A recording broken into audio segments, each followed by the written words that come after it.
Coucou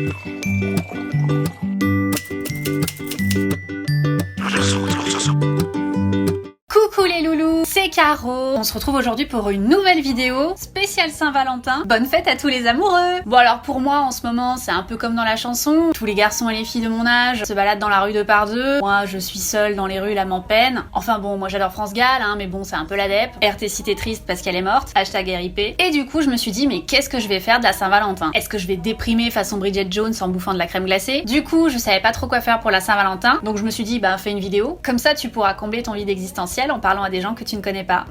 Donc voici cette vidéo, comment passer la Saint-Valentin toute seule quand on est une fille et qu'on se fait chier. Donc ce sera en plusieurs étapes, mais vous inquiétez pas, je vais aller lentement et on va faire un chapitrage, comme ça vous arriverez à suivre.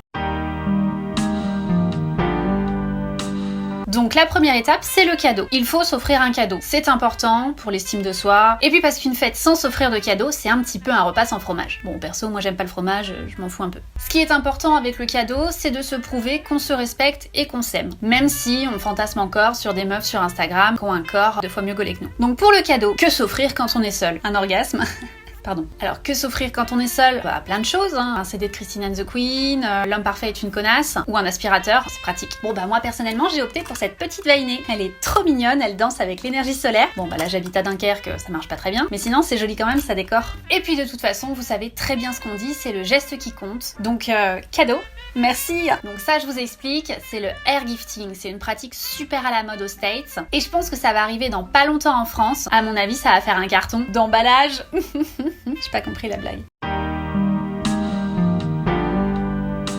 Ensuite, il y a le repas. Que manger pour la Saint-Valentin? L'essentiel, c'est de se faire plaisir. Vous allez passer la soirée tout seul, donc si vous commencez à vous frustrer avec la nourriture, ça va mal se passer. Vous allez passer un très mauvais quart d'heure. Surtout que ça va durer toute la soirée, donc ce sera plusieurs quarts d'heure. Donc bah faites-vous plaisir. Si vous voulez vous la jouer Bridget Jones et bouffer de la glace en pleurant comme une merde, faites-vous plaisir. Si vous voulez manger de la pâte à tartiner, c'est pareil. Par contre, s'il vous plaît, un peu de respect pour l'environnement, choisissez sans huile de palme. Hashtag la forêt amazonique, c'est le poumon de l'univers, donc on se calme. Après, le plus important, comme je le disais, c'est de se faire plaisir. Donc on va préférer de la nourriture à base de glucides, parce que le sucre va tout de suite vous monter à la tête et vous faire libérer des hormones telles que la dopamine. J'invente rien, je l'ai lu sur Wikipédia. Et ça, c'est l'hormone qui vous procure la sensation d'être heureuse, alors que nous vivons sur une planète à l'agonie et que nous allons droit vers notre fin inéluctable. Voilà, donc mangez du sucre.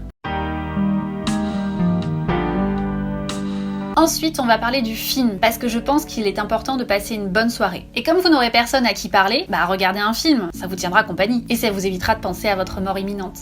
Donc le choix du film. Je vous déconseille fortement les comédies romantiques telles que Orgueil et préjugés ou Bridget Jones, qui vous feront croire éternellement que le prince charmant existe, alors qu'en fait pas du tout. Parce qu'en vrai le prince charmant il existe que dans Shrek, mais c'est un dessin animé, et dans Once Upon a Time, mais en vrai le mec s'appelle David, et je crois qu'il est joué par un acteur. Mais je suis pas sûre, faudrait que je me renseigne. Donc en ce qui concerne les films, on va préférer des films un petit peu plus péchus, tels que Thor, ou Les Avengeurs, ou Thor 2, ou Les Avengeurs 2, la scène de fin de Doctor Strange, ou Thor 3 ou les Avengers 3. Comme ça, vous pourrez vraiment admirer la puissance dramatique et le jeu tout en subtilité de Chris Hemsworth.